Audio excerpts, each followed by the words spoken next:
Biografia de Policarpo de Esmirna. Apocalipse capítulo 2 versículos 8 ao 11. Ao anjo da igreja em Esmirna escreva esta carta.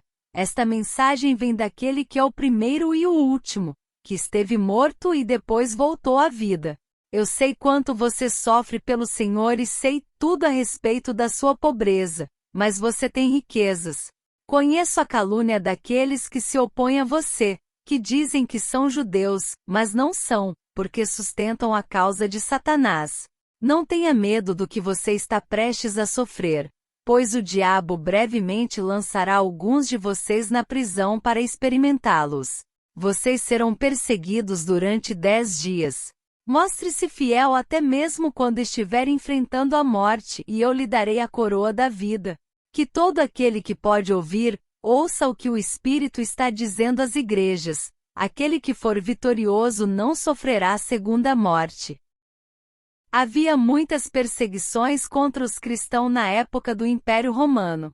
Muitos cristãos foram mortos das formas mais brutais. Em Esmirna, alguns cristãos foram mortos das formas mais cruéis. Entre eles podemos falar do anjo da igreja em Esmirna, chamado Policarpo, um senhor de 86 anos. Quanto ao admirável Policarpo, quando ouviu estas coisas não se perturbou. Seguiu observando firme e imutável seus costumes e queria permanecer ali na cidade.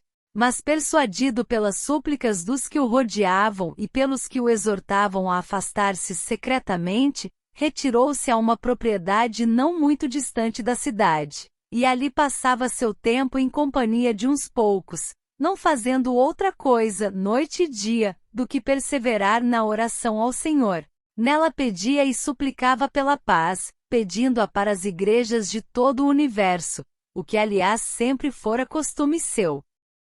E foi enquanto orava, numa visão que teve à noite 3 dias antes de sua prisão, quando viu que o travesseiro de sua cabeceira se consumia completamente abrasado pelo fogo. Despertado pelo fato, logo interpretou para os presentes o ocorrido, quase adivinhando o futuro, e anunciou claramente aos circunstantes que ele haveria de morrer por Cristo no fogo. Assim pois, quando os que o procuravam com toda presteza já se achavam próximos, disse que ele se mudou para outro sítio, forçado novamente pela disposição e o amor dos irmãos. E ali apareceram pouco depois os perseguidores que detiveram 2 criados. Submeteram um deles a torturas e assim chegaram ao paradeiro de Policarpo. Como chegaram a uma hora tardia, encontraram-no deitado num cômodo do piso superior, de onde era possível passar para outra casa. Mas ele não quis fazê-lo e disse: cumpra-se a vontade de Deus. Efetivamente, quando soube que estavam ali, como diz o relato, desceu e pôs-se a conversar com eles, com o rosto radiante e cheio de suavidade, de forma que aqueles que antes não o conheciam acreditavam estar vendo um prodígio, ao considerar sua avançada idade e seu porte venerável e firme, e se admiravam de tanto esforço para prender um ancião. Mas ele, sem tardar, manda que lhes ponham à mesa. Logo convida-os a participar de abundante jantar e pede-lhes apenas 1 hora para orar tranquilo. Como eles o permitiram, levantou-se e pôs-se a orar, cheio da graça de Deus. Os presentes estavam assombrados ouvindo-o a orar, e muitos deles arrependeram-se já de que tivesse que ser executado um ancião tão venerável e digno de Deus. Depois do que foi dito, o escrito que trata dele continua a narrativa literalmente como segue.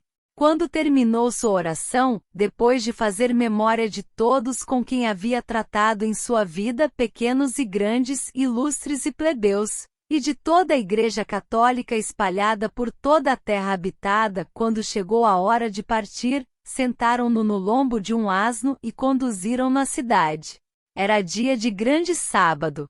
Foram ao encontro do Irenarca Herodes e seu pai Nicetas, fizeram-no subir em seu carro, sentaram-no a seu lado e trataram de persuadi-lo dizendo: mas que há de mal em dizer, César é o Senhor, e em sacrificar, e com isto salvar a vida?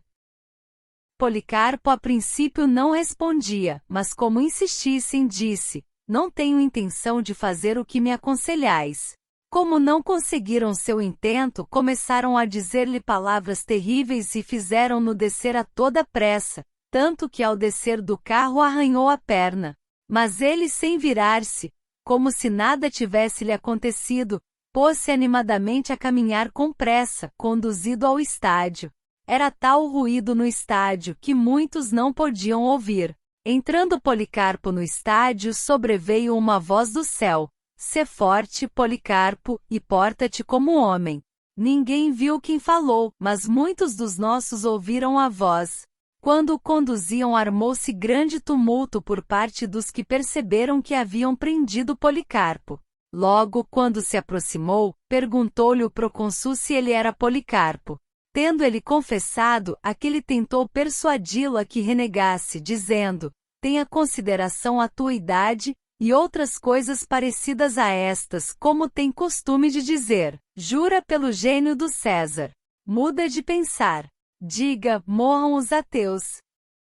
Mas Policarpo olhou com rosto severo a toda a turba que se encontrava no estádio, agitou para ele sua mão e, entre soluços e levantando a vista ao céu, disse: morram os ateus. Mas quando o governador lhe pediu e disse: jura e te soltarei, maldiz a Cristo. Policarpo disse: 86 anos venho servindo-o e nenhum mal me fez. Como posso blasfemar contra meu rei, que me salvou? Como o procônsul insistisse novamente e dissesse: jura pela sorte do César, Policarpo respondeu: se abrigas a vã pretensão de que eu jure pelo gênio do César, como dizes, fingindo que ignoras quem sou eu, com franqueza, escuta, sou cristão. Mas se é que queres aprender a doutrina do cristianismo, dá-me um dia e escuta. Disse o procônsul: convence ao povo. Policarpo replicou: a te considero digno do meu discurso, pois nos é ensinado render as honras devidas às autoridades e potestades estabelecidas por Deus, enquanto não seja em detrimento nosso, mas a estes não os considero dignos de que me defenda perante eles. Policarpo confessou que é cristão. Quando o arauto disse isso, toda a turba de gentios e de judeus que habitavam Esmirna se pôs a gritar com ânimo exaltado e grande vozerio: este é o mestre da Ásia, o pai dos cristãos, o destruidor de nossos deuses, o que ensinou a muitos a não sacrificar e a não adorar. Enquanto diziam isto, gritavam mais e mais, e pediam ao asiarca Filipe que lançasse um leão contra Policarpo. Disse ele que não podia, por estar terminado o combate de feras. Então acharam por bem gritar juntos que Policarpo fosse queimado vivo. E devia cumprir-se a visão que teve de seu travesseiro quando, enquanto orava, viu que se consumia abrasado, e voltando-se para os fiéis que estavam com ele, disse-lhes em tom profético: devo ser queimado vivo. Isto se fez mais depressa do que foi dito. A turba arrancou das oficinas e dos banhos a madeira e lenha miúda. Os mais entusiásticos em colaborar com a tarefa foram, como de costume, os judeus. Quando a fogueira estava pronta, Policarpo despojou-se de todas suas roupas e, descingindo-se, tratou de soltar também seu calçado, coisa que antes não fazia, pois cada fiel sempre se esforçava para ser o primeiro a tocar sua pele, porque a todo momento, antes mesmo de ter os cabelos brancos, havia sido honrado por causa de sua santa vida. Em seguida foram colocando à sua volta os instrumentos preparados para a fogueira, mas quando já iam pregá-lo, disse-lhes: deixai-me assim, pois quem me dá esperar com pés firmes o fogo me dará também, sem que seja necessária a segurança de vossos pregos, o manter-me firme na fogueira. E não o pregaram, mas amarraram-no, com as mãos às costas e amarrado como um carneiro escolhido que é tirado de um grande rebanho como holocausto aceitável a Deus Todo-Poderoso, disse: Pai de teu amado e bendito Filho Jesus Cristo, por quem recebemos o conhecimento acerca de ti, Deus dos anjos, das potestades, de toda a criação e de toda a raça dos justos que vivem em tua presença. bendigo-te porque me julgaste digno deste dia e desta hora para ter parte, entre o número dos mártires, no cálice de teu Cristo para a ressurreição na vida eterna, tanto da alma como do corpo, na integridade do Espírito Santo. Oxalá seja eu recebido em tua presença hoje com eles, em sacrifício pio e aceitável, segundo preparaste de antemão como de antemão manifestaste e o cumpriste, ó Deus sem mentira e verdadeiro. Por esta razão e por todas as coisas te louvo, te bendigo, te glorifico, por meio do eterno e sumo sacerdote Jesus Cristo, teu Filho amado, pelo qual seja a glória a ti com ele no Espírito Santo agora e nos séculos vindouros. Amém.